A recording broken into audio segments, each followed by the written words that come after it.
The solitude of the Wyoming high country was a balm Eli Walker applied to wounds he could not name.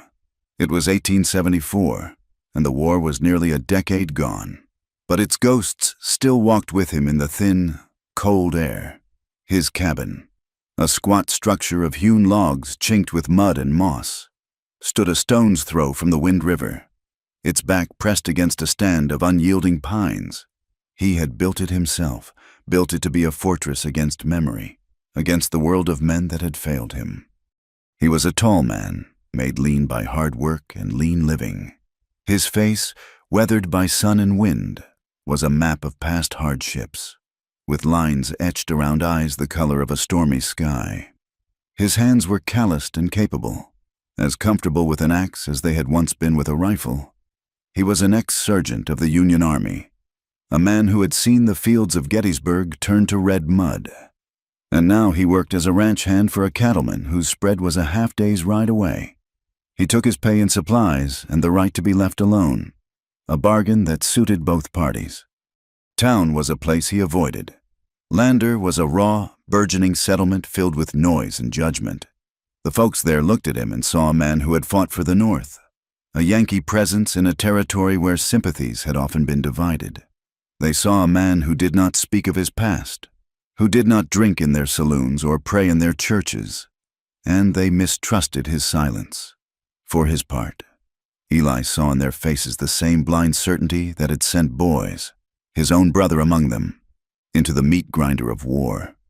The quiet resentment from the locals was a dull ache, but the thunder of cannon that still echoed in his quietest moments was a sharp, unhealing pain.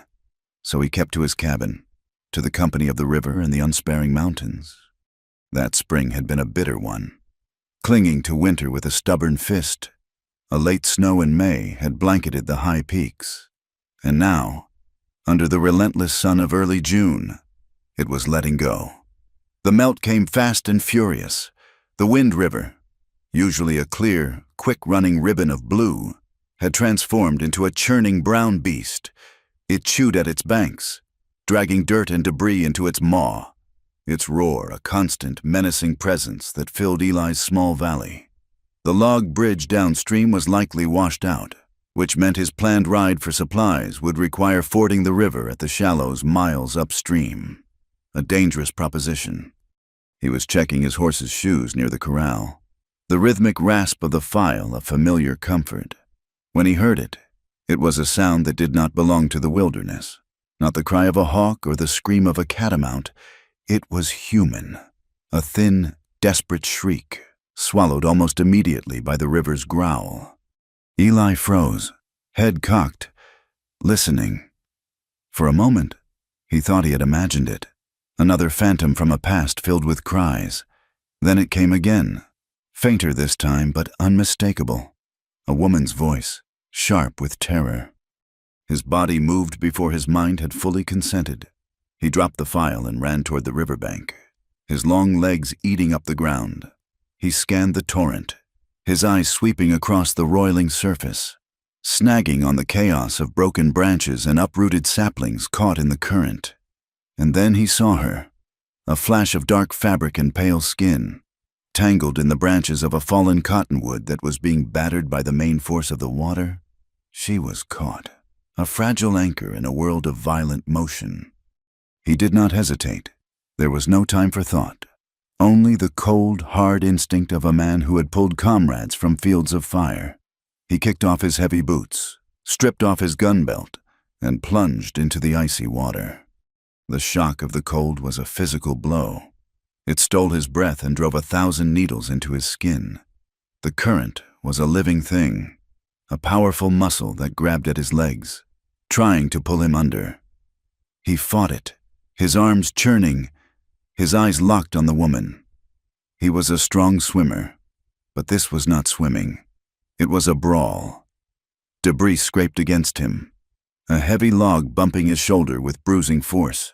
He grunted, spat out a mouthful of gritty water, and pushed on. As he got closer, he could see her more clearly. Her head was barely above the surface, her face a pale oval against her dark, plastered-down hair. One arm was hooked desperately around a thick branch, while the current tore at the rest of her body, threatening to rip her away. She appeared to be caught on something beneath the water as well. Her eyes were closed, her face slack with near unconsciousness. He reached the cottonwood, gasping for air, his muscles screaming from the cold and exertion. "Hold on!" he yelled, his voice raw. He grabbed a sturdy limb, anchoring himself against the pull of the river.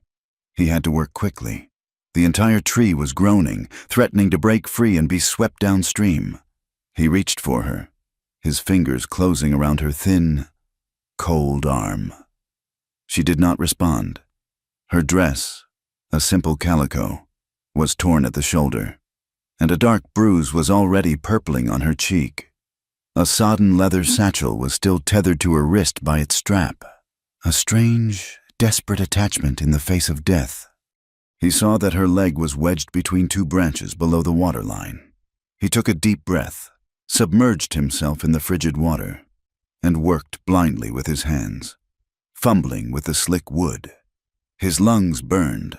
Finally, with a great heave, he freed her limb. He resurfaced, dragging her with him. She was limp now, a dead weight. Using the last of his strength, he pulled her away from the snag and began the brutal fight back to shore. He half dragged, half carried her out of the water and collapsed on the muddy bank, his chest heaving. For a long moment, all he could do was lie there, the roar of the river filling his ears, the woman, a cold, still presence beside him. He rolled onto his side and pressed his fingers to her neck.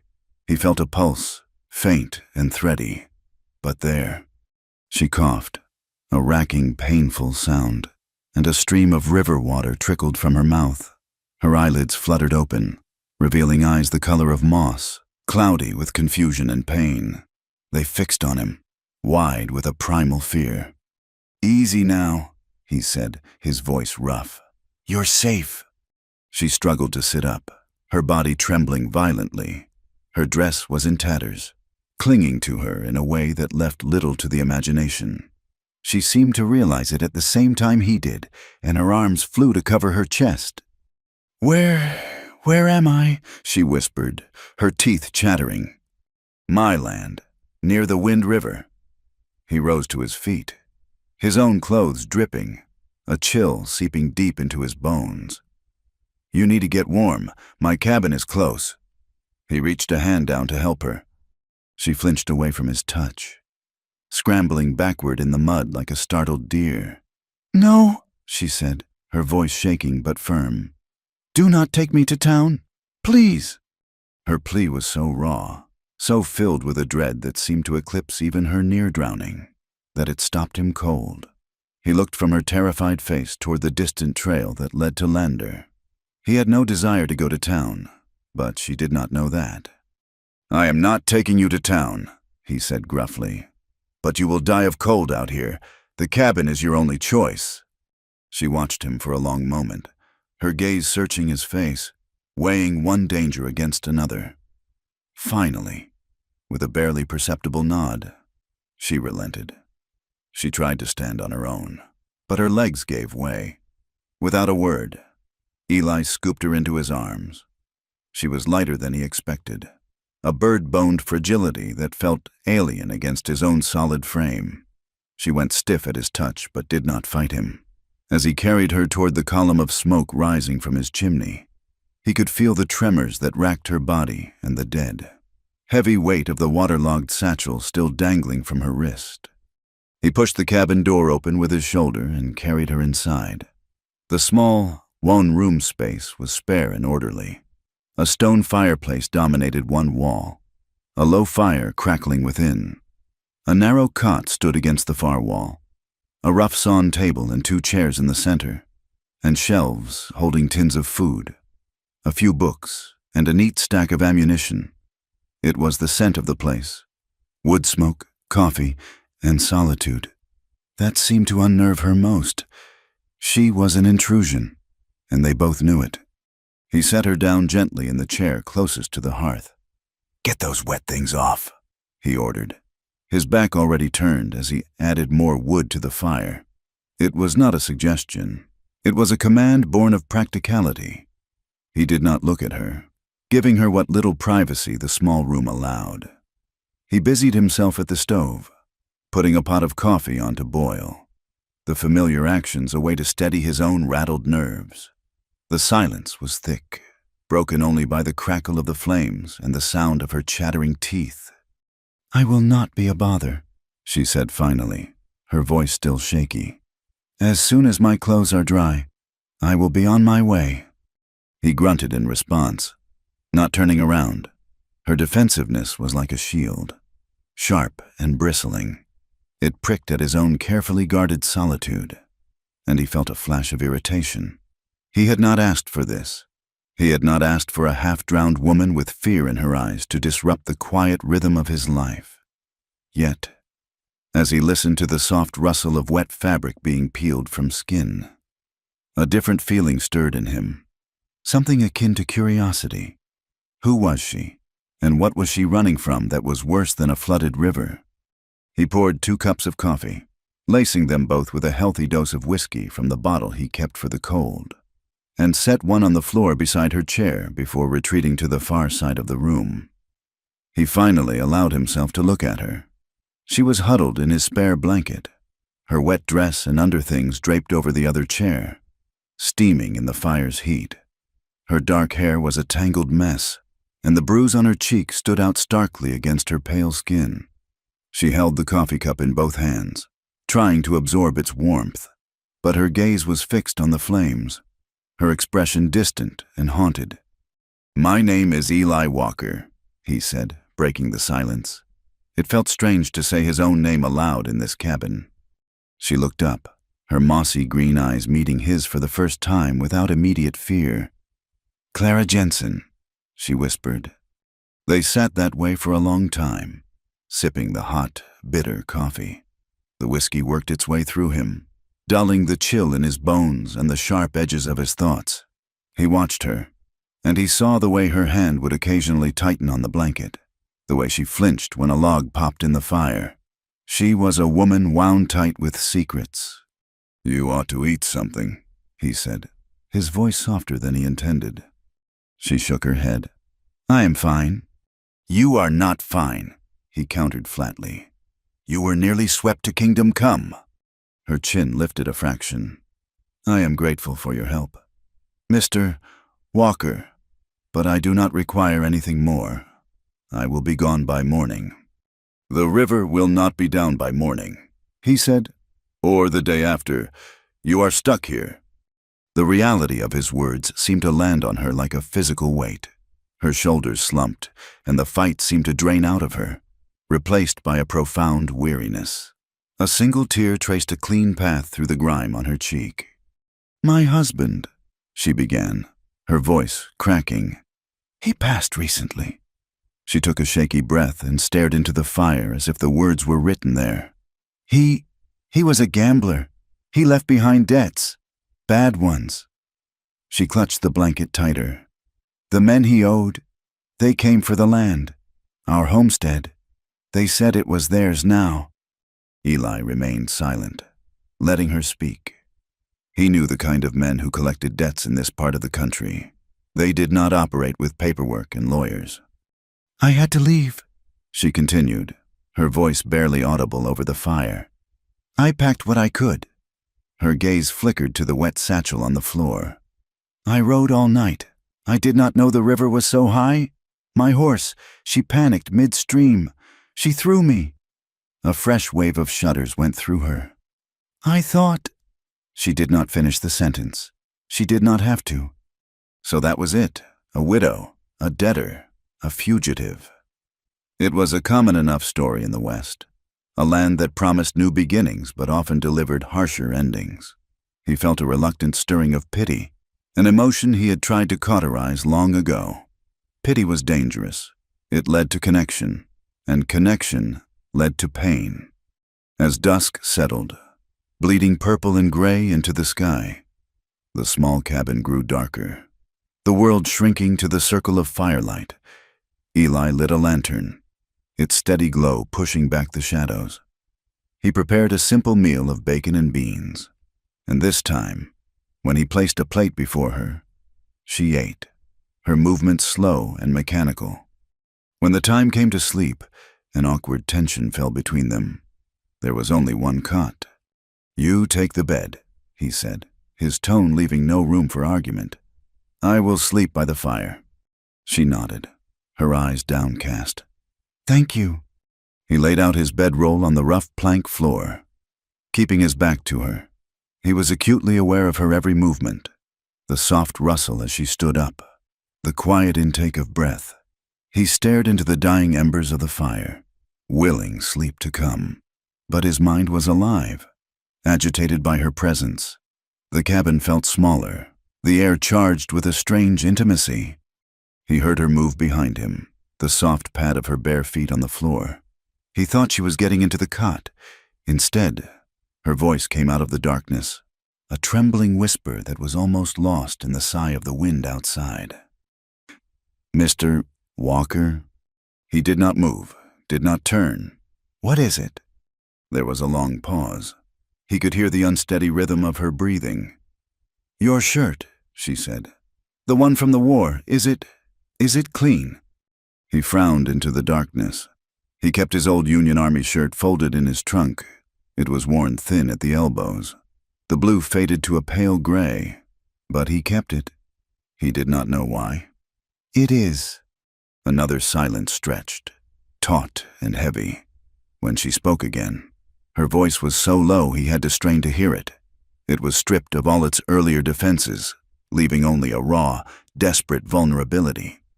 "Do you want to look at me?" The question hit him like a stray bullet. It was so unexpected, so stark, that for a moment he could not process it. He remained frozen, his back to her, every muscle in his body tense. She took his silence for what it was not. "Will you stay if I undress?" she whispered. And in those words, he heard the echo of 100 transactions he could only imagine. He heard the shame, the resignation, the awful, hollow bartering of a woman with nothing left to sell but herself. She was offering him a payment for her rescue, for the food, for the shelter. A hot, unfamiliar shame washed over him. It mingled with a surge of anger. At her, at the men who had driven her to this, at a world that could break a person down to such a point.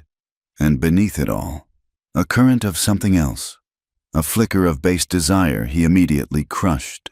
He was a man, and she was a woman, and they were alone. But he was also a man who knew what it was to be broken. He turned his head just enough to see her silhouette in the firelight. She stood there, clutching the blanket, a fragile shape in the vast darkness. He could feel her trembling from across the room. Slowly, deliberately, he turned his body fully away from her, presenting her with nothing but his rigid back. He stared hard into the glowing coals of the fire, his jaw clenched so tight it ached. "Get some sleep, Mrs. Jensen," he said, his voice a low, rough rasp. "No one is going to bother you here." He did not hear her move for a long time. When she finally did, it was the quiet sound of the cot ropes creaking under her weight, followed by a soft, choked sob that she tried, and failed, to stifle in the darkness. Eli Walker lay on the hard floor, listening to the sound of her weeping and the unabated roar of the river, feeling the first crack spread across the frozen walls he had built around his heart. The night's raw confession hung in the air between them long after the fire had died to sullen embers. Sleep, for Eli, was a shallow, restless thing, punctuated by the woman's soft, ragged breathing from the cot. He was aware of her in a way that disturbed the deep-set quiet of his life. A stone dropped into a still pond. Her vulnerability was a kind of accusation, though he could not have said of what. When dawn broke, a sliver of bruised purple over the mountains. He was already up, the coffee pot simmering over a fresh fire. Clara did not rise until the sun was fully in the sky.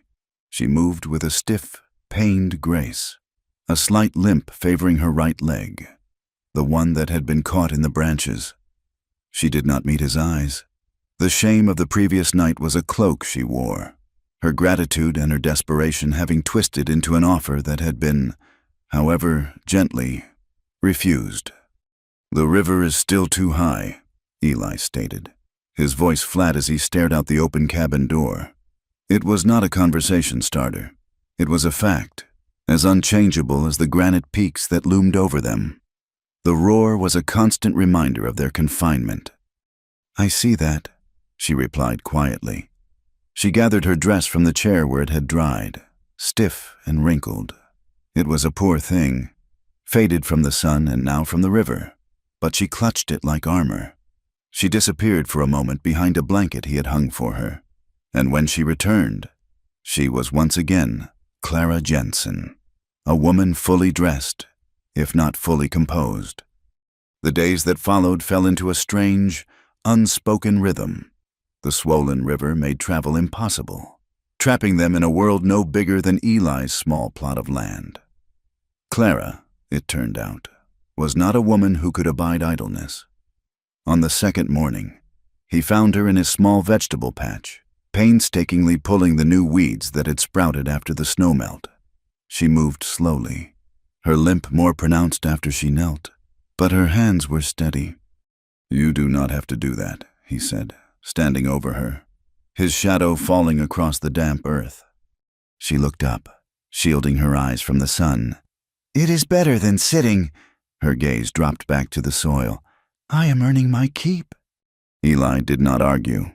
He understood the need to feel useful, the dignity in work. He left her to it and went about his own chores, chopping wood, repairing a section of fence the melt had damaged, checking on the few head of cattle he kept in the high pasture. Yet his awareness of her was a constant thrum beneath the surface of his thoughts. He would find himself watching her from a distance. He watched her limp to the creek to haul water, her thin arms straining with the weight of the buckets. He watched her knead dough on his rough-sawn table, a dusting of flour on her bruised cheek, her expression one of intense, solitary focus. She was a woman built of quiet resilience, but the damage was there to see if a man cared to look. One afternoon, as she reached up to hang a mended shirt of his on a line near the cabin, her dress shifted. Against the skin of her back, he saw them, faint, silvery lines, like faint lightning strikes against her flesh. Scars, old ones, but they were there. He looked away quickly, a muscle tightening in his jaw, a cold anger coiling in his gut. They were not the scars of an accident. She, in turn, seemed to study him in stolen glances. She avoided his eyes, yet he felt her gaze on him when he thought she was not looking. She was learning the contours of his silence, the way he held himself, the deep-seated weariness that clung to him like dust. They were two solitary animals circling one another in a cage forged by the floodwaters, wary and wounded. On the third day, he came into the cabin more quietly than usual and found her sitting at the table, her back to the door. Her shoulders were shaking with silent sobs. In her hands, she held a small, silver locket, its surface tarnished. He stopped in the doorway, unseen. He could not make out what was inside, but he saw the way she traced the rim with her thumb, a gesture of infinite tenderness and bottomless grief. He should have backed away, left her to her private sorrow, but his feet felt rooted to the floor. He made a sound, a deliberate scuff of his boot, and she startled, snapping the locket shut. She wiped furiously at her eyes with the back of her hand and turned, her face a mask of strained composure. "Mr. Walker." He did not acknowledge her tears. He walked to the stove, his movements stiff. "Something wrong?" he asked, his back to her. "No, it is nothing," she said, her voice tight. "Just a foolish memory." She slipped the locket back into the bodice of her dress, hiding it away. He heard her take a shaky breath. "He had his father's eyes," she whispered, so faintly he almost missed it. And then she said no more. She did not explain who he was, and Eli did not ask. He knew better than to pry at a wound that was still bleeding. But the image of her, weeping over the small, secret photograph of a child, settled in his mind and would not leave. The outside world intruded on the fourth day in the form of Jed, a younger ranch hand from the main spread who sometimes rode the perimeter. Eli saw him coming from a long way off, a lone rider against the vast landscape. He felt a familiar tightening in his gut, the instinct to retreat. Clara saw him too, and a flicker of panic crossed her face. "Who is that?" "Just a hand from the ranch," Eli said. "He will not bother you." Jed rode up to the corral, a lanky, talkative man with a sun-scorched face. "Walker, figured I'd check if the river carried you off to Nebraska," he called out, swinging down from his horse. His eyes widened slightly as he caught sight of Clara standing hesitantly in the cabin doorway. He swept his hat off his head. "Ma'am." "Jed," Eli said, his tone discouraging conversation. "What do you need?" Jed's gaze flickered between Eli and Clara, his curiosity palpable. "Boss wanted to know if you needed anything from town. I'm heading in, bridge is gone, but the crossing up at Flat Rock is passable if you are careful." He lowered his voice, but not enough. "Town's all abuzz. I tell you, about her." He nodded his head subtly toward Clara. Clara flinched as if struck and melted back into the shadows of the cabin, but the door remained ajar. Eli's eyes narrowed. "What about her?"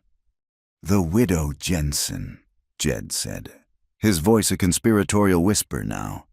"Folks are saying all sorts of things. Say her husband, Silas, did not just die. Say he got himself killed in a brawl over cards at the saloon, owed money to some hard men, and they are saying," he leaned closer, "that she is a scandalous woman, that the land has been seized, and she ran off in the night." Eli's face was stone. "Folks should mind their own business." "Well, you know how it is," Jed said with a shrug. "Nothing to do but talk. Anyway, the marshal put a notice on the claim. It belongs to the creditors now. Seems she did not have a proper deed to it anyway." He finally seemed to notice the thunderous look on Eli's face and took a step back. "Well, I best be on my way. You need anything? Walker?" "No," Eli said, the words sharp as a shard of ice. Jed tipped his hat again vaguely toward the cabin. "Ma'am," he muttered, then mounted his horse and rode off, leaving a thick, poisoned silence in his wake. Eli stood for a long time, staring after the rider. The gossip was ugly, but it had the ring of truth to it, the kind of sordid tale that was all too common. He turned and went back inside. Clara was standing by the cold hearth, her arms wrapped around herself, her face pale and pinched. She did not look at him. "He was right," she said, her voice a dead monotone. "What the man said, it is all true." Eli leaned against the doorframe, crossing his arms. He said nothing, just waited. "Silas did die in a fight," she confessed to the floorboards. "He was drunk, he always was, near the end, and the men he owed, they are not good men. They came to the house the morning after he was buried. They said I had 3 days to be gone." She finally looked at him, her eyes shimmering with unshed tears and a fierce, brittle pride. "What he said about the claim, that is true as well. We had no legal right to it. Not me, anyway." Her voice dropped to a whisper. "Our marriage, it was not formal. We were married by a traveling preacher on the trail west, just before I found out I was with child. He never filed the papers. He always said he would, but he never did. So in the eyes of the law, I was never his wife. I was just the woman he lived with. I had no claim to anything." The shame in her voice was so profound it was almost a physical presence in the room. He saw her then not as a widow, but as something far more vulnerable, a woman cast out, with no name, no protection, no rights that any man was bound to respect. The confession seemed to hang between them, a bridge of shared ruin, and Eli found himself walking across it. "Promises," he said, his voice a low rumble. "They are just words, easily broken." He pushed himself off the doorframe and walked to the small window, looking out at the unforgiving mountains. I was 19 when I went to war. Left a younger brother back home, Samuel. He was 17, full of fire. Wanted to go with me. I told him no. I told him to stay, to look after our folks and my fiancée, Eleanor. I promised I would be back in a year. He paused, the memories thick in his throat. The war was not a year, it was 4. I saw things, did things, that a man should not have to see or do. I wrote letters home, but they stopped answering after a while. When it was finally over, I went back. Samuel had not listened. He had enlisted a year after me, died of dysentery in a camp in Virginia without ever seeing a real battle. He turned from the window, his stormy eyes meeting Clara's. And Eleanor, she had not waited. She had married a merchant from town a year before I returned, had a child with him. She told me she thought I was dead. Maybe she did, or maybe she just grew tired of waiting for a promise. He gave a short, bitter laugh that held no humor. I came back from the dead to find my brother in the ground and my future in another man's house. I never believed in another promise again. The silence that followed was different. It was not empty or awkward. It was filled with the weight of 2 broken pasts, 2 lives scarred by loss and betrayal. For the first time, Clara looked at him not as a savior or a threat, but as a man who understood the language of grief. That night, a chill wind swept down from the peaks, rattling the cabin. Clara seemed to have caught a chill of her own. She was quiet during their meager supper, and he noticed a feverish glint in her eyes. By the time they were ready to sleep, she was shivering uncontrollably, her skin hot to the touch. "You have a fever," he said, his voice laced with concern. "It is just a cold," she insisted, her teeth chattering as she pulled the blanket tighter around her on the cot. But it was not just a cold. As the night wore on, the fever climbed. She grew restless, tossing in the narrow bed, muttering things he could not understand. He spent the night by her side, a basin of cool river water and a rag in his hands. He bathed her forehead and her wrists, trying to bring the fever down. The fire was his only companion, casting long, dancing shadows on the walls. In the deep, quiet hours before dawn, she grew still. He thought she was sleeping more peacefully. He reached out to feel her forehead, his calloused, rough hand gentle against her skin. Her eyes fluttered open. They were lucid for a moment, clear and deep. She looked at his hand on her forehead, and then up at his face, looming over her in the firelight. She did not seem afraid. Her own hand, small and hot, came up and clutched his, her grip surprisingly strong. A faint, sad smile touched her lips. "You are the only one," she murmured, her voice thick and slurred with fever. "The only one who's touched me without wanting something." The words, spoken from the unguarded depths of her fevered mind, struck him with the force of a physical blow. He froze, his hand still on her brow, her fingers still wrapped around his. He had pulled her from the river. He had tended her bruises.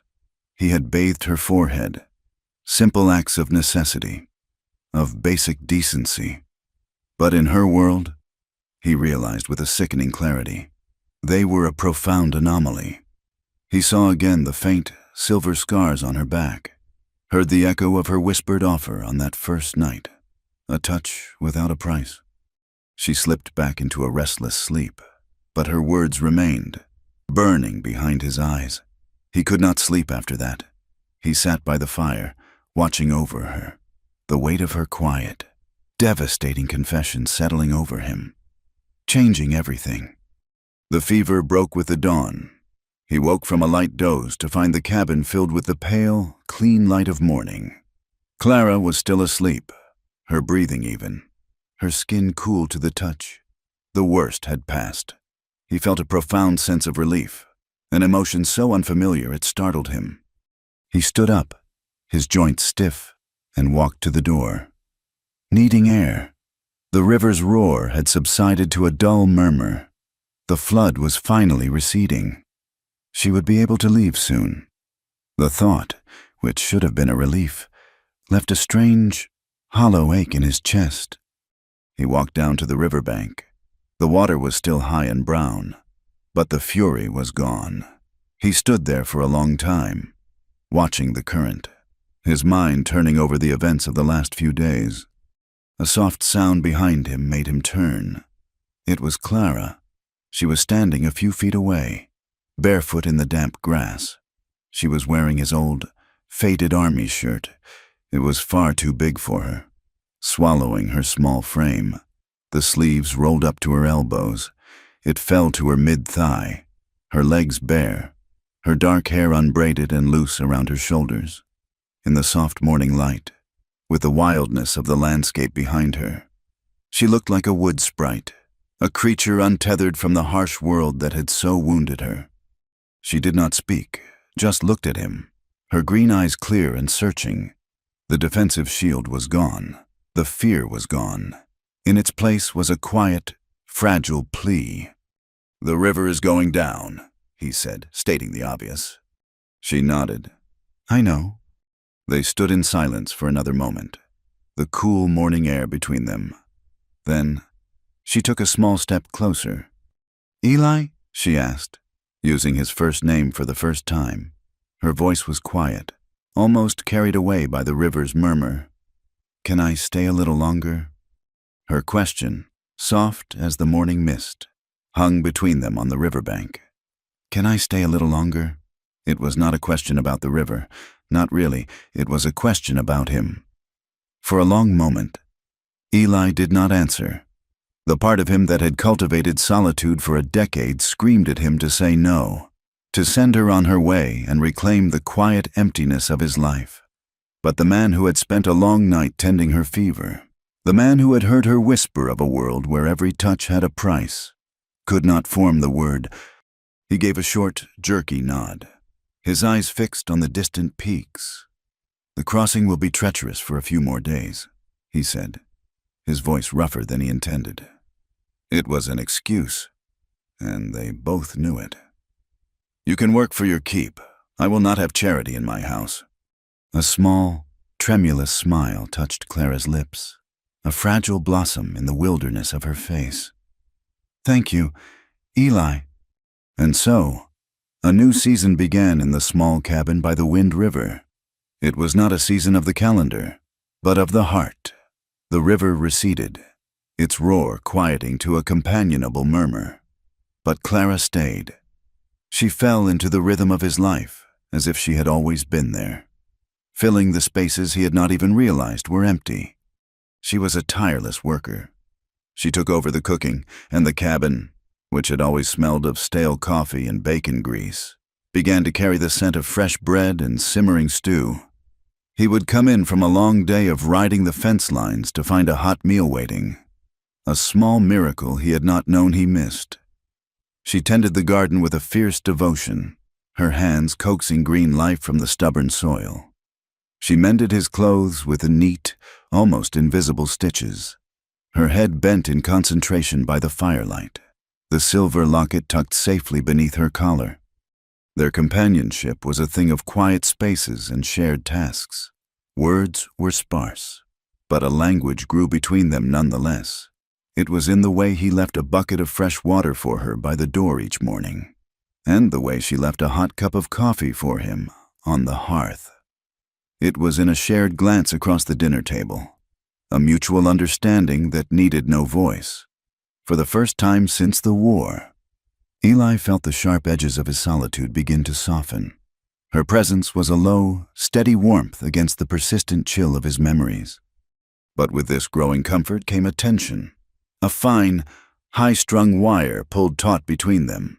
The cabin was too small for them to exist without touching, a hand brushing his as she took a plate from him, their shoulders bumping as they passed in the narrow space by the stove. Each accidental contact was a spark that lit a fire deep in his gut, a slow-burning heat that both warmed and shamed him. He was a man long unused to the presence of a woman, and his body reacted with a simple, animal hunger that his mind condemned. He was most aware of it in the unguarded moments. One hot afternoon, He came back to the cabin for a drink from the water barrel and saw her down at the creek. She had rolled up her sleeves and was washing her hands and arms, letting the cool water run over her skin. The sunlight filtered through the cottonwoods, dappling her hair and the curve of her neck. Water trickled down her forearms, catching the light like liquid diamonds. It was a simple, innocent act, but watching it, Eli felt a powerful, visceral jolt of desire. It was so sharp, so unexpected, that it felt like a betrayal. He turned away abruptly, his heart hammering against his ribs, ashamed of the thoughts that had risen so easily in his mind. She was a guest, a survivor he had sworn to protect. She was not for him to want. Clara, for her part, began to explore the small cabin as if it were a new world. She was neat and respectful of his things, but her curiosity was a gentle, persistent thing. One rainy afternoon, when the world outside was a gray sheet of water, she found the small wooden chest at the foot of his cot. It was not locked. Inside, beneath his folded army shirt, was a bundle of letters, tied with a fraying piece of twine. They were his letters from the war, the ones he had written home and the few he had received before the silence began. He came inside, soaked from the rain, to find her sitting on the floor, the letters laid carefully in her lap. She was not reading them, just holding the packet, her expression one of sober contemplation. "I am sorry," she said, looking up at him, her eyes wide. "I should not have. I was just tidying." He did not get angry. He simply took off his wet hat and hung it on a peg, his movements slow and weary. "It does not matter." "These are from your brother," she said softly, touching a letter with a different handwriting. "A few of them." She looked down at the faded ink, at the carefully formed letters of a boy trying to sound like a man. "You said he died in a camp." "He did," Eli said, his voice flat. He began to dry his rifle, the methodical task a shield against the memories she was disturbing. "You must feel," she started, then trailed off, unsure of the right word. "I feel nothing about it anymore." He lied. She knew it was a lie. She looked from the letters to his face, a new understanding dawning in her eyes. She was beginning to see the shape of his guilt, the true source of his solitude. It was not just grief. It was the heavy burden of a promise he felt he had broken, the weight of being the one who had survived. She picked up one of his own letters, the paper worn soft at the creases. Would you read one to me?" she asked, her voice barely a whisper. The request was so intimate, so unexpected. It disarmed him. He wanted to refuse, to snatch the letter away and lock it back in the chest. But he looked at her face, at the genuine, compassionate curiosity there, and found he could not. He took the letter she offered, his fingers clumsy. He sat down heavily in the chair opposite her and unfolded the paper. The words he had written as a 20-year-old boy stared back at him. Ghosts from another lifetime. His voice was hoarse as he began to read. "Dearest Mother," he started, the words feeling alien in his mouth. "The marching has been hard. It rains most days, and the mud is a constant enemy. It sucks the boots right off your feet if you are not careful. The food is poor, but we make do." He skipped over the parts about the fighting, the raw, brutal descriptions he had tried to soften for his mother's sake.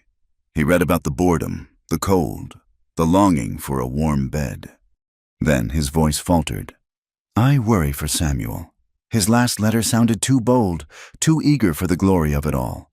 There is no glory here, Mother, only noise and fear. Tell him to stay. Tell him his brother needs him to stay home and be safe. That is all the glory I require." He stopped, unable to go on, the old, useless plea catching in his throat. He folded the letter, the silence in the cabin profound. Clara did not speak. She simply reached out and laid her hand on his arm, her touch light and warm.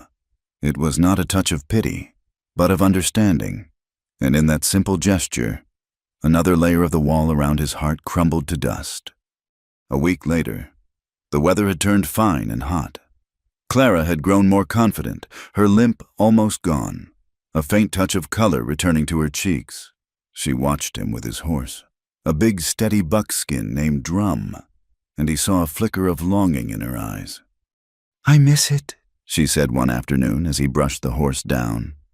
"the feeling of just riding away from everything." "You can take him, if you like," Eli offered, surprised at his own words. "Just stay on the flat land by the river. He is gentle." Her face lit up with a gratitude so pure it made his chest ache. He helped her mount, his hands spanning her waist for a moment as he lifted her. She was light in his arms, and the contact, brief as it was, sent a jolt through him. He stepped back quickly, his face a stern mask. "Be careful," he ordered gruffly. He watched her ride off, her back straight, her hair coming loose from its braid and flying behind her in the wind. She looked younger, freer than he had ever seen her. He turned back to his work, but a part of his mind followed her, a low-level hum of anxiety he could not shake. An hour later, the hum turned into a roar. He was splitting logs when a sudden, terrified whinny echoed from downriver. It was Drum. Eli dropped the axe and ran, his heart seizing in his chest. He vaulted the fence and sprinted toward the sound, his mind a canvas of terrible images. He found them in a shallow ravine, hidden from the cabin by a line of aspens. Drum stood a few yards away, trembling, his reins tangled in a sagebrush. Clara was half buried in a patch of loose dirt and scree where the edge of the ravine had given way. She was pushing herself up, her face white with shock and smeared with dust. "Clara!" he yelled, his voice raw with a fear that shocked him with its intensity. He slid down the embankment, his boots sending a cascade of pebbles down before him. He reached her in 2 strides, his hands grabbing her shoulders, pulling her fully upright. "Are you hurt? Did you break anything?" he demanded, his hands running over her arms, her back, checking for injury with a frantic urgency. "No, I think I am all right," she stammered, her body shaking violently. "The ground it fell away. Drum shied." She looked up at him, her eyes wide and dark with shock. "I'm so sorry, Eli." He did not hear her apology. All he could feel was the frantic beat of his own heart, the overwhelming, terrifying relief that she was safe. He had not realized, until that moment, how deeply the thought of losing her had taken root in him. Without thinking, without conscious thought at all, he pulled her against him, crushing her to his chest. He buried his face in her dusty, fragrant hair, his arms a cage of iron around her. He held her tightly, as if he could physically impart his own strength into her trembling body, as if he could hold back the world of accidents and dangers that threatened her. She sagged against him, her own arms wrapping around his waist, her face pressed into his shirt. They stood like that for a long moment, 2 survivors clinging to each other in the Wyoming wilderness. He could feel every line of her body, the soft press of her breasts against his ribs, the frantic pulse in her neck against his cheek. Slowly, he loosened his grip, his hands moving to cup her face. He tilted her chin up, his thumbs gently wiping the dust from her cheeks. Her lips were parted, her breath coming in soft, shaky gasps. His gaze dropped to her mouth. The world narrowed to the few inches that separated them. The air grew thick, heavy with unspoken things. He leaned in, his own breath catching in his throat. He was going to kiss her. He wanted to kiss her more than he had wanted anything in a very long time. But then he saw the look in her eyes. Beneath the shock and the burgeoning desire, he saw a flicker of something else, gratitude, and a kind of dutiful surrender. He saw the woman who had offered herself on the first night, the woman who felt she owed him a debt, and he could not do it. He stopped, his lips hovering an inch from hers. The battle inside him was a silent, violent thing. He closed his eyes for a second, then pulled back, the movement sharp and decisive. He let go of her and took a step away, turning to catch Drum's reins, his hands not quite steady. The moment was broken. The wire between them snapped. That night, The silence in the cabin was different. It was no longer companionable. It was a heavy, suffocating blanket of unspoken words and unresolved tension. After their meal, Eli sat staring into the fire, sharpening a knife with meticulous, angry strokes. Clara sat on the cot, watching him, her hands clenched in her lap. Finally, she stood up. She walked to the center of the room, positioning herself directly in his line of sight. "Look at me, Eli," she said, her voice quiet but firm. He stopped his work but did not look up. "What is it, Clara?" "You saved me," she said, her voice gaining strength. "You pulled me from the river. You nursed me through a fever. Today, you came running when you thought I was hurt. You saved me again and again." She took a step closer. "But you never let me thank you." He finally looked up, his stormy eyes meeting hers. "There is nothing to thank me for." "Is there not?" she challenged. She stood before him, bathed in the warm, flickering firelight.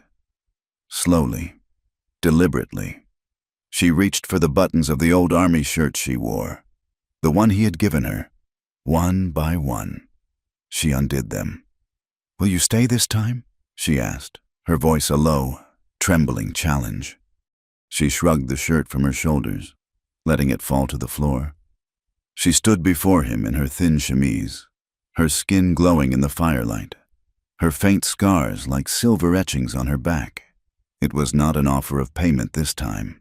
It was a plea to be seen, to be met as an equal, to be wanted for who she was, not for what she owed. He stood up, his body taut with a desire so fierce it was a physical pain. He closed the space between them in a single stride. He reached out, his calloused hands coming up to cup her face, his touch surprisingly gentle. He looked down at her, his gaze intense, searching. He saw the hope and the fear and the longing warring in her eyes. He wanted her. Gods, how he wanted her. But the words he had held back for so long finally came. "I want you, Clara," he said, his voice a raw, broken whisper. "But not because you feel you owe me." A single, perfect tear escaped her eye and traced a path down her cheek. Then another. She did not make a sound, but her shoulders began to shake with silent, racking sobs. She wept for the shame she had carried, for the men who had taken without asking, for the kindness she did not know how to accept. She finally broke, her voice a shattered whisper. "When the drought was bad, back in Kansas," she confessed, the words torn from the deepest part of her. "Before Silas, my parents were gone. There was no food. She could not say the words, but he understood. She had traded the only thing she had left for a loaf of bread, for a chance to see another sunrise. "The shame," she wept. "It will not leave me. It is all I have ever felt I was worth." Eli pulled her gently against his chest, his arms wrapping around her bare shoulders. He held her as she cried, stroking her hair, letting her sorrow wash over them both. When her sobs finally quieted, he tilted her face up to his again. "That does not make you less," he told her, his voice soft but filled with a conviction as solid as the mountains outside. "That makes you braver than most men I have known." The morning broke clear and sharp, the light washing the cabin in pale gold. Eli woke on his bedroll to the scent of coffee and the quiet sounds of Clara moving about the room. The tension of the previous night had broken like a fever, leaving the air clean and still. He had not slept beside her, but had kept his vigil by the fire, giving her the cot and the space her raw confession deserved. He sat up, and her eyes met his across the room. There was no shame in her gaze, no fear, only a quiet, waiting stillness. He stood and walked to her, the wooden floor cool beneath his bare feet. He stopped just before her, the space between them humming with everything that had been said and everything that had not. He raised a hand, his fingers hesitating for a moment before they gently touched her cheek. His thumb brushed away the faint, lingering trace of a tear. She did not flinch. She leaned into his touch, her eyes fluttering closed, a soft sigh escaping her lips. It was an invitation, an acceptance. He lowered his head, slowly, giving her every chance to turn away. She did not. The kiss, when it came, was not a thing of fire and passion. It was as soft and hesitant as the dawn itself. Her lips were gentle against his, tasting faintly of coffee and sorrow. It was a kiss of profound and aching tenderness, a silent conversation between two scarred souls. It spoke of shared pain and a dawning, fragile hope. It was a promise, not of forever, but of this moment, here, now. When he pulled back, he rested his forehead against hers, their breath mingling in the cool morning air. A peace settled over him, so deep and unfamiliar it was almost frightening. Clara, he whispered, the name a prayer on his lips. She did not answer with words. She simply took his hand and led him to the cot. She lay down, her worn calico dress a stark contrast to the rough wool of his blanket, and patted the space beside her. He lay down next to her, his body stiff and uncertain. She curled into his side, laying her head upon his chest, right over the steady, heavy beat of his heart. His arm came around her instinctively, pulling her close. She was fully clothed, and he made no move to change that. This was not about desire. It was about sanctuary. Within moments, her breathing deepened into the slow, even rhythm of sleep. For the first time since he had pulled her from the river, Clara Jensen slept a sleep of true and utter peace, safe in the arms of the man who had seen her brokenness and called her brave. The peace was shattered 2 days later. Eli was returning from the high pasture when he saw the familiar figure of Jed, the ranch hand, riding hard toward the cabin. There was an urgency in his posture that set Eli's teeth on edge. Clara was outside, hanging his mended shirts on the line, and she saw him too. A shadow of her old fear crossed her face. Trouble? She asked as Eli came to stand beside her.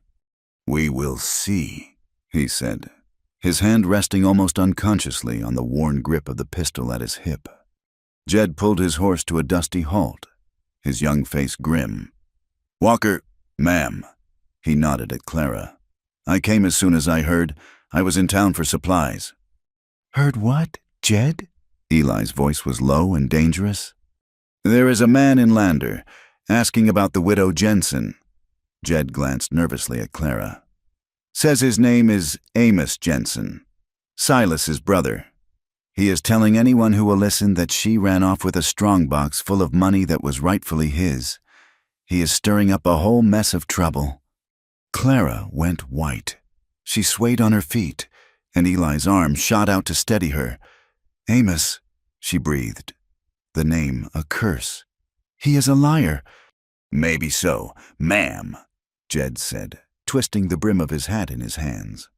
But he is a convincing one, and the sheriff seems to be listening. Amos is painting a real ugly picture.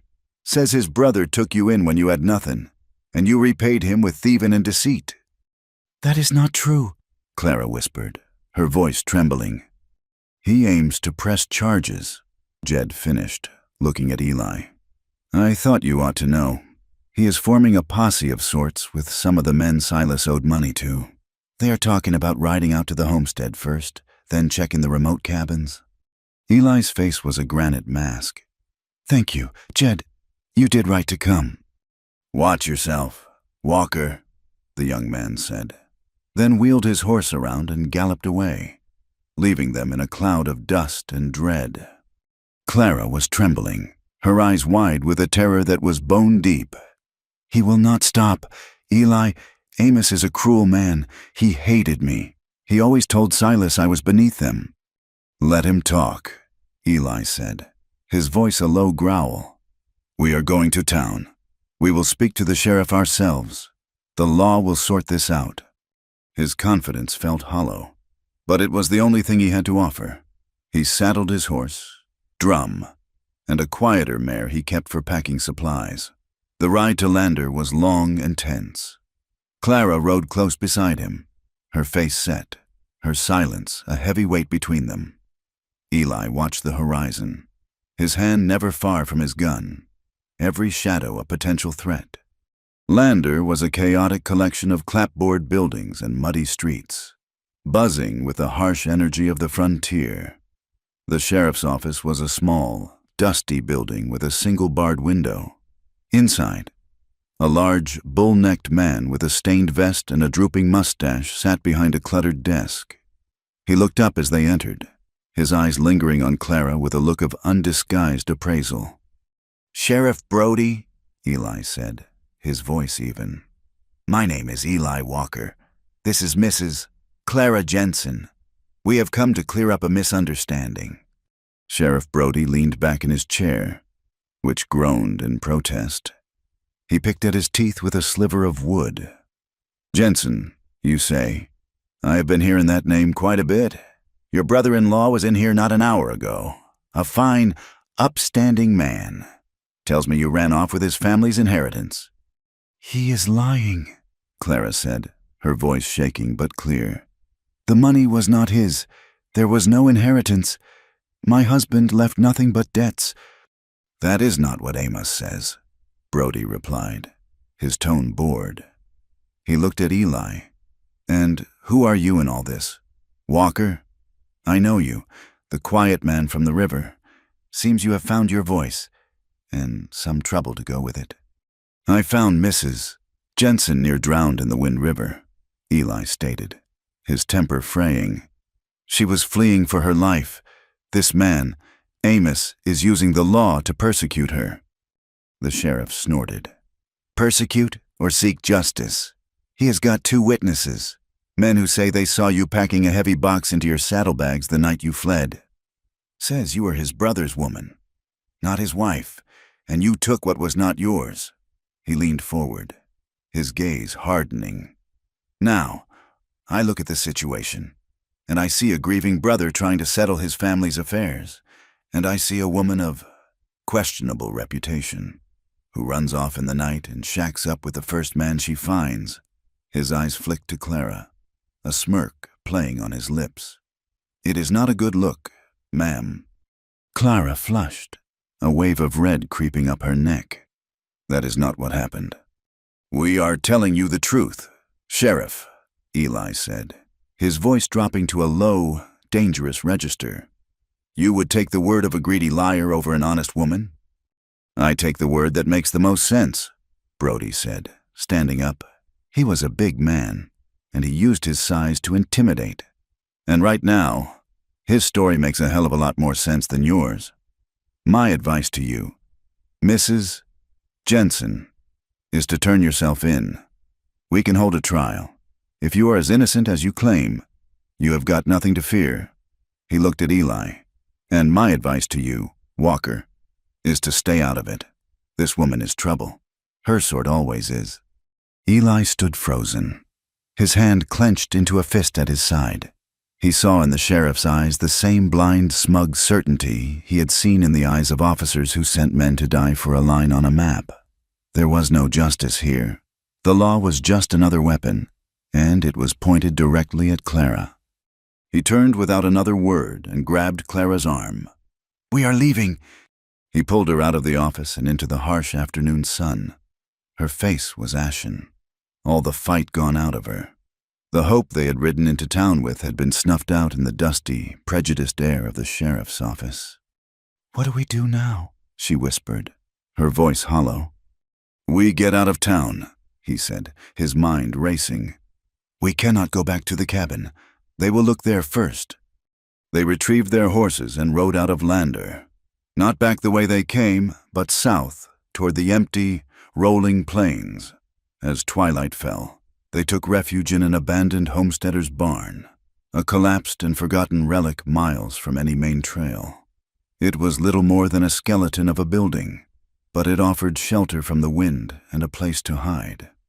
Eli built a small, smokeless fire in the corner, the flames pushing back the immense, crushing darkness of the prairie. They ate their remaining biscuits in silence. The weight of their predicament settled over them, heavy and suffocating. The law was against them. A posse was likely looking for them. They were fugitives. Suddenly, Clara began to weep. It was not the quiet, stifled sobbing he had heard before. It was a raw, broken sound, a storm of grief and terror that she had held back for years. She curled into a ball on the hay-strewn floor, her body racked with violent sobs. Eli moved to her side, his heart twisting in his chest. He put a hand on her shoulder, and she flinched, turning a face to him that was ravaged by despair. "He was right," she choked out. "The sheriff. He was right. I am nothing, just a woman of questionable reputation." "Clara, stop!" "No!" she cried, her voice rising. "You do not understand. You do not know everything."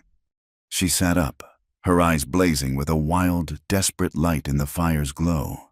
"You think you saved some poor innocent widow, but you do not know what he did to me. What Silas did?" The words began to pour out of her, a torrent of poison she had held inside for too long. "He did not just gamble," she said, her voice dropping to a raw, ragged whisper. "He was a monster when he drank. These scars." She touched her own back. "He gave me these for burning the bacon, for speaking to another man at the general store, for nothing at all." Eli listened, his face carved from stone, a murderous rage building in his chest. "And the locket," she sobbed, pulling it from her dress and clutching it in her fist. "My baby, our son, Thomas, he would have been 2 years old." Her voice broke. "That first winter was so hard. There was never enough food. I was weak. Silas, he got angry one night because I was too tired, too sick. He struck me in the belly. I lost the baby the next day. A brutal winter. He told everyone, but it was not the winter. Eli, it was him." The confession lay between them, ugly and horrifying. This was the final, darkest secret, the source of the deep, inconsolable grief he had only glimpsed. "The money," she whispered, her voice almost gone. "There was a little money. Not a strong box, just a small canvas bag. Money I had saved for years. $1 here, a few coins there. Skimmed from the housekeeping funds, earned from mending clothes for other women. It was my escape. It was for me and Thomas. Before he was gone. After, it was just for me. It was all I had left in the world. And Amos knew about it. He knew, and he wants it." She finally fell silent. Her story told, she looked at him, her eyes hollow, expecting to see disgust, judgment, pity. Eli did not speak for a long time. He looked at her, at the immense, terrible weight of the life she had survived. He saw her not as a victim, but as a soldier who had fought a long, lonely, brutal war and had somehow, impossibly, survived. He reached out and took her hand, the one that was clenched around the locket. Her fingers were like ice. He did not say, "I'm sorry." He did not say, "It will be all right." The words were meaningless in the face of such pain. Instead, he lifted her hand and pressed it flat against his chest, directly over his heart. He made her feel its steady, powerful beat, a life beating for her.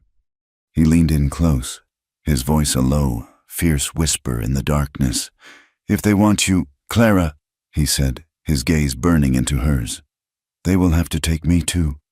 In his words, she did not hear a promise of rescue. She heard a declaration of allegiance. He was not saving her. He was standing with her. He was choosing her side, against the law, against the world. The tears that came to her eyes now were not tears of sorrow. They were tears of a profound, shattering release. She looked at him, and for the first time, she did not just see a protector. She saw a partner, an equal. Slowly, she leaned forward and pressed her lips to his. This kiss was different from the first. It was not hesitant. It was desperate, raw, and deep with a hunger that was not just of the body, but of the soul. It was a kiss that said, "I see you. I am here." He laid her back gently in the hay, his body covering hers. The firelight flickered across their faces, casting the rest of the world into shadow. He began to unbutton her dress, his movements slow, filled with a reverence that was entirely new to her. He touched her skin not with greed, but with awe. He kissed the faint, silver scars on her back, his lips a balm on the wounds left by another man's cruelty. He was worshipping at the altar of her survival. She trembled beneath him, a storm of sensation and emotion breaking loose inside her. Every touch was a discovery, every kiss a reclamation. This was not a transaction. It was not a payment. It was a communion. He was not taking something from her. He was giving her back to herself. As he moved within her, she clung to him, her body arching to meet his. It was a slow, deep, powerful rhythm, a dance of two broken pieces fitting together to make a fragile, beautiful whole.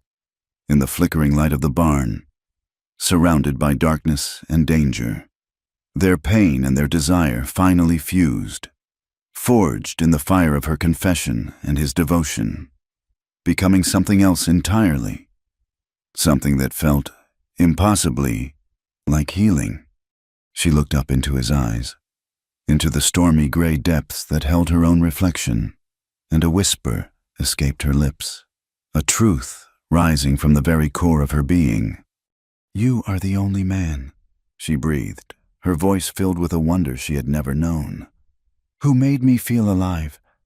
The aftermath of their union in the abandoned barn was not one of awkward silence or regret, but of a quiet, profound solidarity. The world outside was still a threat, but the world inside, between the two of them, had been forged into something strong and unbreakable in the crucible of their shared confessions. As dawn painted the dusty air with shades of gray and rose, Eli looked at Clara, truly looked at her, and saw not a collection of wounds, but a warrior. "We do not run anymore," he said, his voice a low, determined rumble in the morning stillness. "We fight." Clara, who had spent a lifetime running, looked at the man beside her, his face grim, his eyes filled with a protective fire she had never known. And for the first time, the thought of standing her ground did not feel like a prelude to defeat. It felt like a homecoming. "What do we do?" she asked, her voice steady. "The truth is our only weapon," he said. "We just need to find someone willing to listen to it." They did not go back to the sheriff. Instead, Eli sought out the town's less official centers of power. He started at the saloon where Silas Jensen had met his end. The place stank of stale beer and desperation.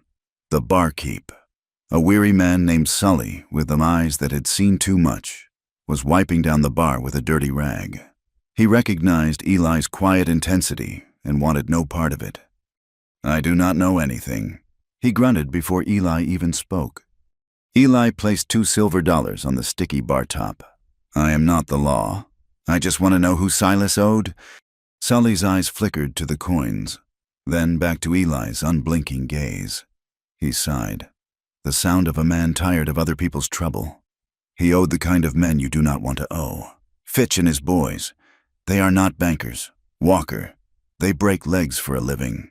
He leaned closer, his voice dropping. "And the brother, Amos. He was in here the night after Silas was buried, buying drinks for everyone. Not grieving, if you take my meaning. Celebrating."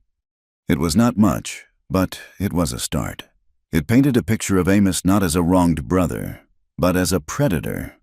Next, Eli rode out to the farm that neighbored the Jensen homestead. He found the farmer, a gaunt, nervous man named Peterson, mending a fence. Peterson looked at Eli as if he were a ghost, his eyes darting back toward his small, tidy house. "I saw you there," Eli said, his voice calm, not accusing. "That day with the sheriff." "I do not want trouble," Peterson stammered, twisting a piece of wire in his raw hands. "Trouble is already here," Eli said. "I just want to know what you saw after Mrs. Jensen left." Peterson swallowed hard, his Adam's apple bobbing. He glanced over his shoulder again. "I saw the brother, Amos. He came the next day with a wagon. He loaded it up. Not just farm equipment. A rocking chair, a cradle, a box of quilts, woman's things. He took everything. Would you be willing to tell a judge that? Eli asked. Peterson's face went pale. I cannot, Amos, he said if anyone asked. Silas had sold him the things before he died to settle a debt. He said he would burn my barn if I said otherwise. Eli looked at the man's frightened face, at his small, vulnerable farm, and he understood. He did not press him, but he had what he needed, a second crack in Amos's story. Armed with these two truths, he went to see the one man in town who might be more powerful than the sheriff. Judge Miller was a circuit judge, an old man with a spine of iron and eyes that had seen the worst of men, both in the courtroom and on the battlefield. His office, above the general store, was lined with books and smelled of leather and pipe smoke. He was a veteran of Shiloh, and when Eli introduced himself, the judge's gaze sharpened, recognizing a fellow survivor of the Union's bloody campaigns. He did not see a drifter, he saw a sergeant. Eli laid out the story, simply and without emotion. He spoke of pulling Clara from the river, of the sheriff's bias, of the barkeep's story and the farmer's fear. He did not speak of love or tenderness. He spoke of facts and injustice. Judge Miller listened, his fingers steepled under his chin. He had heard Amos's version from the sheriff, a tidy story of theft and betrayal. But he also knew the character of men like Sheriff Brody, and he knew the character of men who had endured 4 years of war. This woman, the judge said, his voice a dry rustle. You are putting your own name and reputation on the line for her. Sergeant, you are certain of her innocence. I am certain of her courage, Eli replied. And I am certain of Amos Jensen's greed. That is all that matters here. The judge was silent for a long moment. Studying Eli, he saw the conviction in his unyielding gaze, the quiet honor that the war had not managed to burn out of him. The court is not officially in session for another month, he said finally.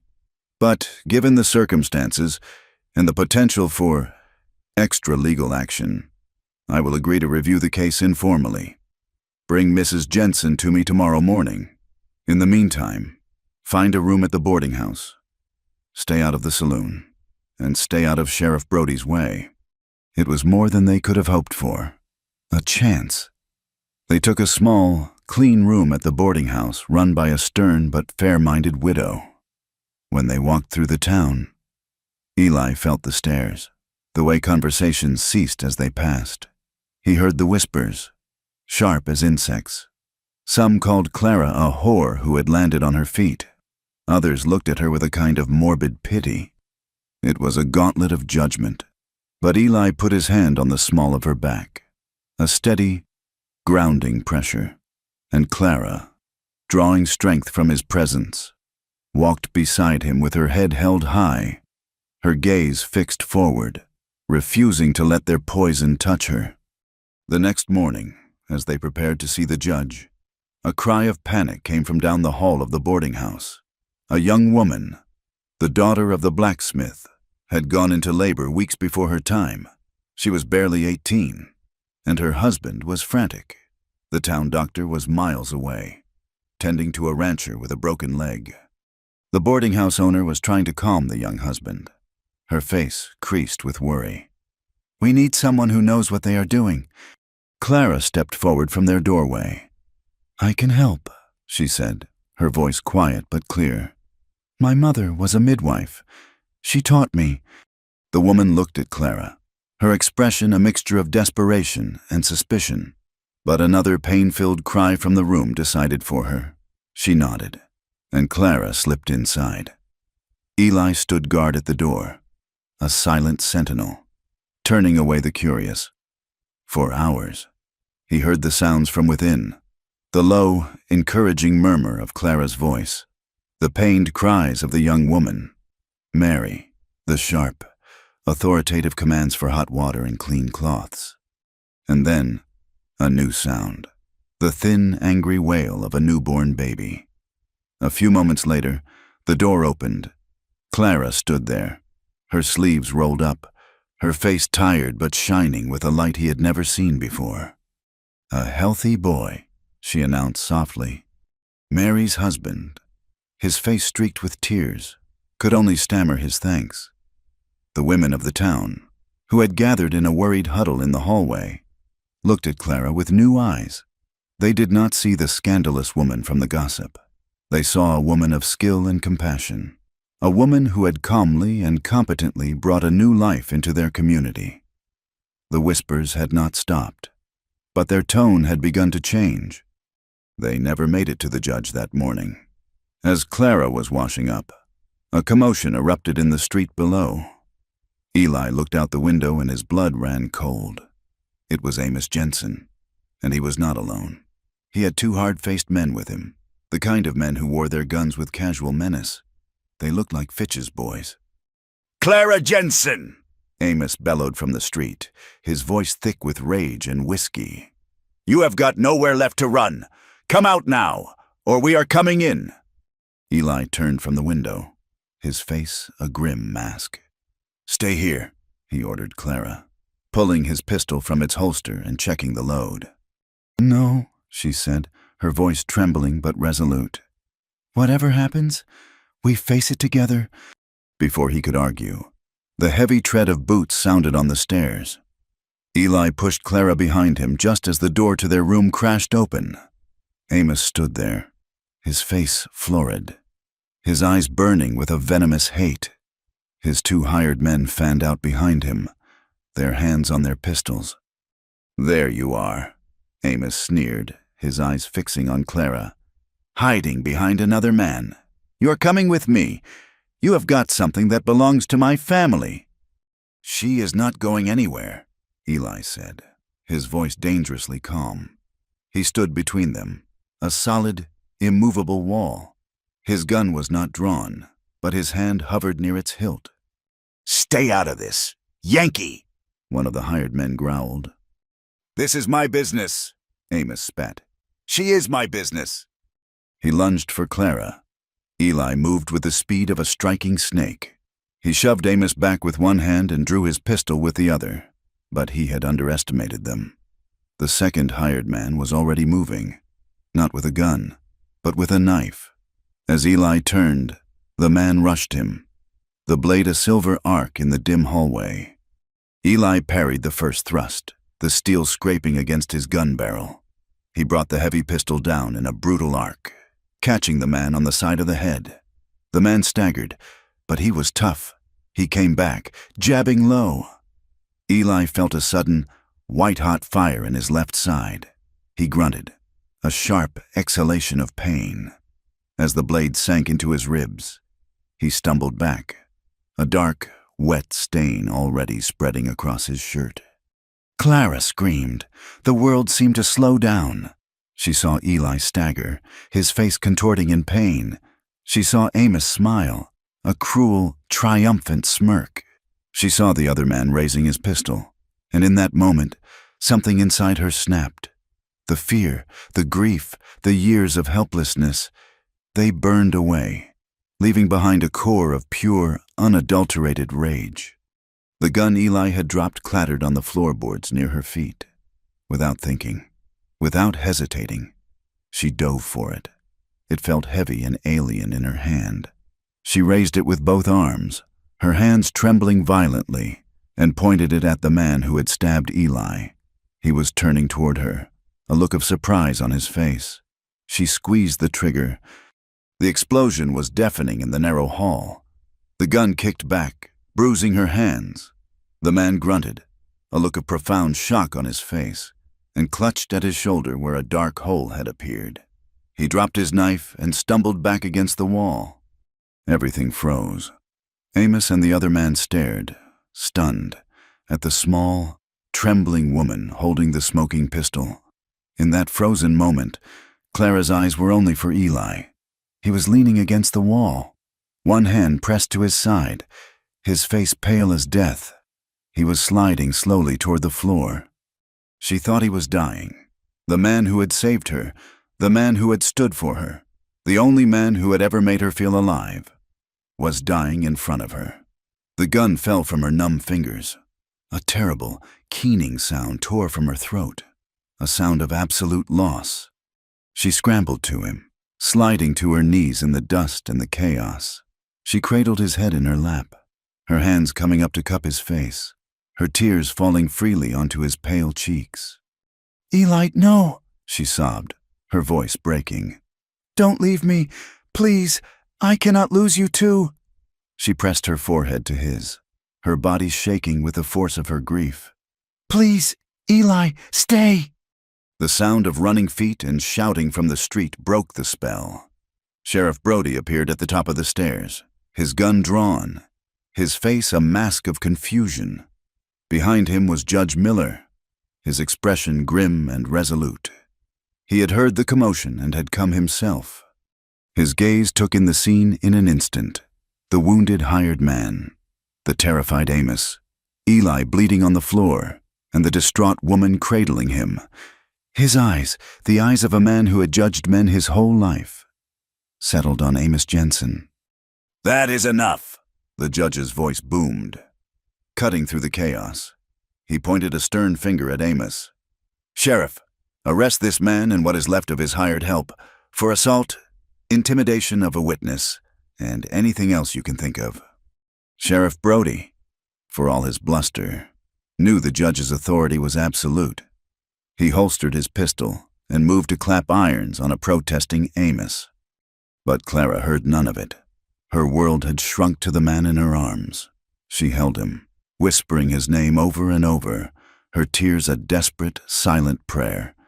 Men were carefully lifting Eli, carrying him from the hallway, his blood leaving a dark trail on the floorboards. She followed, her hand never leaving his, her heart a cold, hard knot of fear in her chest. The weeks that followed were a blur of pain and healing, a slow, arduous climb back into the light. The doctor, when he finally arrived, declared that the knife had missed anything vital but had gone deep, and that Eli's life had been saved by a fraction of an inch and a stubborn constitution. They remained in the boarding house, their small room becoming a sanctuary and a sick bed. Time was measured not by the sun, but by the changing of bandages, the doling out of laudanum for the pain, and the slow, steady return of color to Eli's face. Clara never left his side. She was a fierce, tireless guardian of his recovery. She learned the landscape of his pain, the way a sharp intake of breath meant the wound was pulling, the way a clenching of his jaw meant a fever was rising. She bathed his face with cool water, spoon-fed him broth when he was too weak to lift his head, and read to him from a worn copy of Shakespeare the judge had lent them, her voice a low, soothing current in the quiet room. In this crucible of vulnerability, the last of their walls crumbled. He was no longer just the strong rescuer, and she was no longer the fragile victim. They were simply a man and a woman, bound by a shared fight and a deepening, unspoken love. In the long, quiet nights, she did not return to a separate bedroll on the floor. She lay beside him on the narrow bed, a warm, living presence against his uninjured side. He would fall into a restless sleep, and she would lie awake, listening to the rhythm of his breathing, her hand resting lightly on his chest, as if to assure herself that his heart was still beating. It was in these dark hours that his own ghosts came for him. The war, which he had kept locked away for so long, broke free in his fevered dreams. He would cry out in his sleep, his body thrashing, his hands reaching for a phantom rifle. He was not in Wyoming anymore. He was back in the mud and the blood, the thunder of cannons roaring in his ears. He would shout names, Samuel, mostly, his voice thick with an old, unhealed agony. The first time it happened, Clara was terrified, but then she saw the raw anguish on his face and knew that this was a wound far deeper than any knife could make. She did not try to wake him. Instead, she leaned close, her lips near his ear, and began to speak. "You are not there, Eli," she would whisper, her voice a lifeline in his sea of memory. "You are here, with me, in Lander. The war is over. You are safe." She would describe the room to him, the pattern of the wallpaper, the way the moonlight fell across the floor, the weight of the quilt. She would talk about the river, about the mountains, about the future. She would repeat his name, a soft, steady mantra, until the tension left his body and he would quiet, his breathing evening out, his hand finding hers in the darkness and clinging to it as if it were the only solid thing in the world. She was calming the ghosts that had haunted his solitude, her voice the first peace he had known in a decade. His physical strength returned slowly. He began to sit up, then to stand, leaning heavily on her for support. One afternoon, he took his first few shuffling steps to the window, his arms slung around her shoulders. They stood there, looking out at the dusty street, at the bustle of a life that had gone on without them. "The judge dismissed all charges against you," Eli said, his voice still weak. "Amos and his men are awaiting trial for assault. They will be gone for a long time." "I know," Clara said softly. The town's attitude toward her had undergone a quiet sea change. The story of the fight, coupled with her role in delivering the blacksmith's son, had turned the tide. She was no longer the scandalous woman. She was the woman who had saved the blacksmith's heir and shot a man to protect her own. In the West, such actions earned a grudging, undeniable respect. Women would nod to her on the street. The blacksmith himself had come to the room, hat in hand, and offered them anything they needed, his gratitude absolute. Eli turned his head, his gaze meeting hers. The afternoon light illuminated the lines of weariness and pain on his face, but his eyes were clear, filled with a raw, unguarded emotion. He looked at the woman who had nursed him, who had fought for him, who had faced down his demons with nothing but the soft power of her voice. He saw his future standing right there beside him, and the thought of a life without her was a cold, empty void. He did not have a ring. He did not have wealth or a fine house to offer. He had nothing but the simple, profound truth of his heart. "I want to wake up beside you every morning," he said, his voice a low, rough whisper. "If you will have a cowboy with a scarred heart." Tears welled in Clara's eyes, blurring the face of the man she loved. His proposal was like him, simple, direct, and stripped of all pretense. It was an offering of a shared life, with all its imperfections and healed-over wounds. She thought of her own past, of the ghosts that still walked with her, the ghost of a husband's cruelty, the ghost of a lost child, the ghost of a desperate girl in a famine. She was as broken, in her own way, as he was. She nodded, a single, decisive movement, her voice breaking as she answered his offer with her own. "Only if you will have a widow with too many ghosts." He did not need to answer. He simply leaned in and kissed her, a long, deep kiss of acceptance and promise, there in the sunlight of the window, with the whole world watching. They were married a week later, not in a church, but under the sprawling branches of a giant cottonwood tree on the bank of the Wind River, not far from Eli's cabin. It was the very same river that had tried to claim her, the place where their story had begun in violence and terror.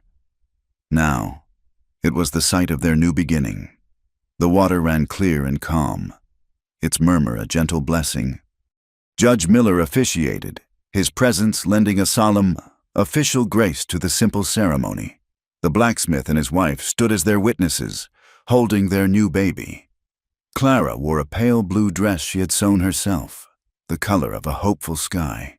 She had woven wildflowers into her hair, and she looked not like a widow, but like a bride. When the judge pronounced them man and wife, a quiet, profound joy settled over them. Eli took her hand, his touch warm and steady. She looked up at him, her heart so full it felt it might burst, and she whispered the question that had defined her journey. But this time it was not a question of desperation or barter. It was a question of love. "Will you stay now?" Eli answered by pulling her close, his arms wrapping around her in a fierce, protective embrace that needed no words. He was home. They did not stay in the old cabin. Together, with the help of the blacksmith and other townsfolk who had come to respect them, they built a new home. It was a small, sturdy house, set on a rise overlooking the river, with a porch for watching the sunset and a proper kitchen with a large window. They built it with their own hands. Every log they set, every nail they drove, a testament to the life they were forging together. The prejudice of the town did not vanish overnight. There were still those who whispered, who looked at Clara with suspicion and at Eli with a mixture of pity and contempt for tying himself to a woman with a past. But the whispers no longer had the power to break them. They had each other, a fortress of love and shared experience that was impervious to the stones of gossip, their quiet dignity, their steadfast devotion to one another, slowly but surely won over all but the most hardened hearts. The seasons turned. The harsh Wyoming winter gave way to a green, vibrant spring, and then to the long, golden days of summer.